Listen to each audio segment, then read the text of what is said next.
Hello à tous, je vais vous parler aujourd'hui des principales erreurs des e-commerçants sous PrestaShop. Donc, le premier problème, c'est que la plupart des marchands, comme ils ont vu que dans PrestaShop, il y a 36 000 options, eh bien, ils activent les 36 000 options que permet la boutique.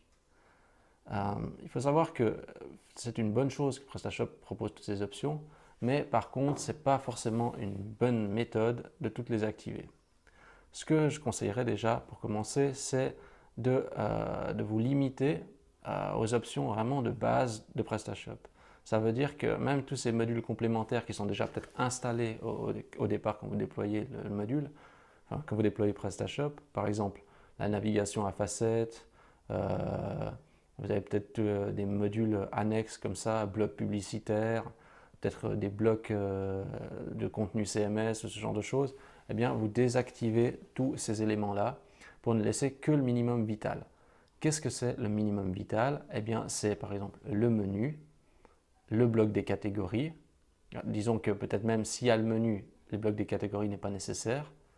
Euh, le pied de page forcément, le logo, et c'est tout. Ça veut dire que ce qui est important, c'est que vous ayez une structure de navigation, l'accès sur les produits, et ça s'arrête là. Il faut que le site soit en fait irréprochable déjà rien qu'avec ces éléments-là. Euh, donc mon conseil, c'est de démarrer, on va dire, embryonnaire avec PrestaShop, parce qu'il y a des marchands qui démarrent déjà leur boutique et qui disent ah il va me falloir plein de modules, etc. Alors qu'ils sont déjà bien au-dessus de ce qu'il faudrait, parce que la première étape, c'est de réduire en fait au minimum vital les besoins. Euh, Ce qui est important, déjà, c'est peu importe quand on va activer une fonctionnalité, c'est de se poser la question déjà, est-ce que j'ai besoin de la fonctionnalité? Parce que à partir du moment où on n'a qu'un seul clic à faire, la plupart des gens activent la fonction sans forcément réfléchir plus loin s'ils en ont vraiment besoin et si cela est indispensable sur le site.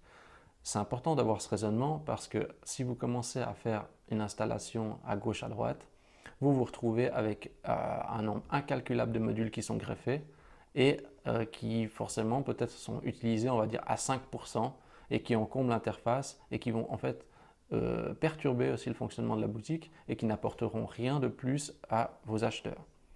Ce qu'ils attendent, vos acheteurs, ce n'est pas d'avoir des modules dans tous les sens qui font plein d'actions. Ce qu'ils attendent, c'est un site simple, facile à utiliser sur les différents supports et qui trouve le produit qu'il a besoin d'acheter rapidement avec les informations qu'il attend.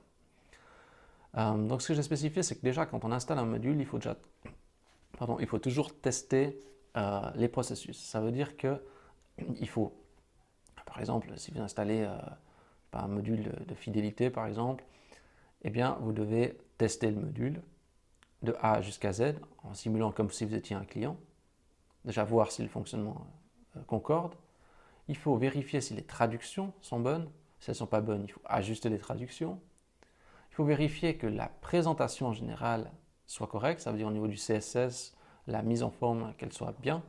Et ça, sincèrement, dans la plupart des boutiques que je vois défiler, c'est rarement fait. Donc on a toujours des éléments qui sont de la mauvaise couleur, de la mauvaise dimension, il y a un cadre, à un autre endroit, il y a une marge de 40 pixels, puis à un autre, une marge de 10 pixels. Donc ça, c'est vraiment des éléments qui, tout à coup, quand vous cumulez plusieurs choses en même temps, bah, vous avez un site qui n'est pas vraiment au top du top. Et ça, c'est quelque chose qu'on voit, la différence entre des gros sites et des petits sites. Les petits sites, c'est on déploie le module, on clique, on installe, et même s'il y a des petits bugs visuels, même si c'est un petit peu, on va dire, esthétiquement moyen, on laisse quand même et on fait avec. Et ça, c'est vraiment une mauvaise méthode. C'est pour ça qu'il est important de se limiter au module minimum et d'optimiser leur présentation et leur fonctionnement pour que ça soit irréprochable pour l'utilisateur.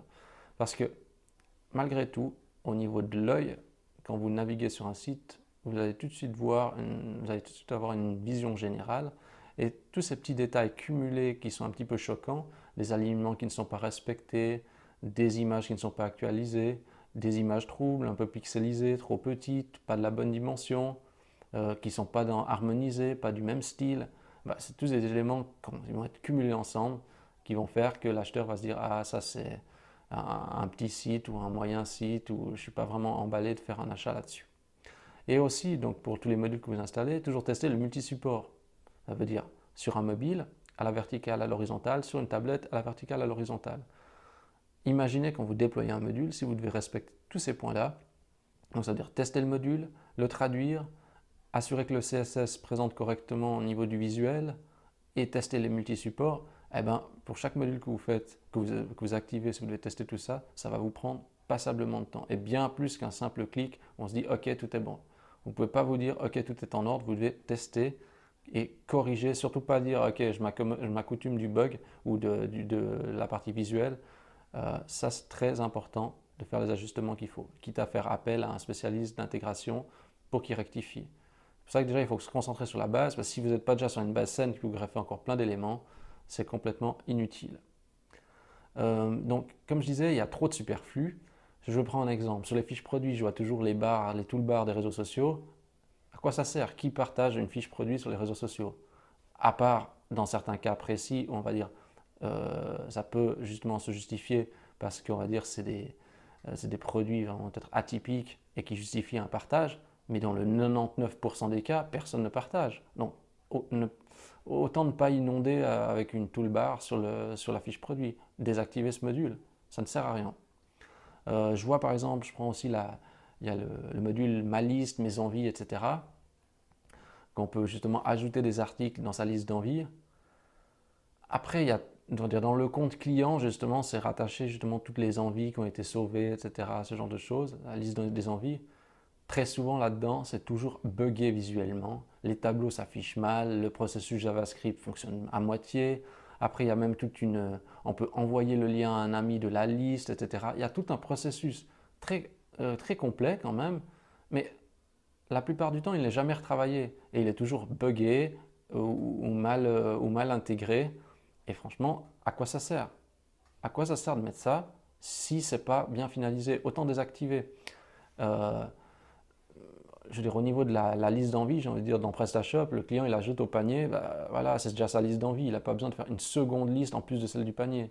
Vous pouvez bien sûr le faire si vous estimez que vos clients ont besoin d'une liste d'envie, mais dans ce cas-là, il faut le faire proprement. Et faire proprement, ça va impliquer quand même un certain coût d'intégration. Et si vous ne mettez pas quand même le prix pour retoucher, ajuster, autant je dis de ne pas le mettre et se limiter au panier habituel. Par exemple, je prends d'autres modules comme les points fidélité, l'affiliation, ce genre de choses. C'est des modules qui nécessitent des relances, par exemple par mail ou enfin, il peut y avoir plusieurs déclenchements d'actions à l'intérieur. Et du coup, il faut tout tester, toutes les combinaisons. Le module d'affiliation, c'est le pire. Il y en a certains qui sont très bien, même sur PrestaShop Add-on, mais vendus à plusieurs centaines d'euros. Ben, au niveau de l'intégration, ça va prendre. Enfin, si le module coûte déjà plusieurs centaines d'euros, l'intégration, on va dire propre, et on va dire que ça soit irréprochable, va coûter allez, 4-5 fois plus. Hein. Ça, c'est sûr et certain. Maintenant, ça, c'est mon avis, bien sûr, toujours par rapport à mon expérience. C'est comme justement, je prends par exemple dans le pied de page, il y a des clients qui laissent toutes sortes de liens dans le pied de page. Pourquoi? On ne laisse que les liens inutiles. En fait, ce que vous devez faire, c'est que vous devez regarder sur votre page chaque élément, chaque bloc et vous dire est-ce que j'ai besoin de ça? Oui ou non? Est-ce que cet élément fonctionne? Oui ou non? Et en fonction de ça, désactiver le bloc ou apporter les corrections nécessaires. Que ce soit dans le processus de commande, à n'importe quelle étape, vous devez toujours vous dire est-ce que c'est optimal? Est-ce que ça correspond? Est-ce que cet élément-là j'ai besoin? Est-ce que dans ma fiche produit, j'ai besoin d'avoir ce bloc qui affiche tel élément? Oui ou non?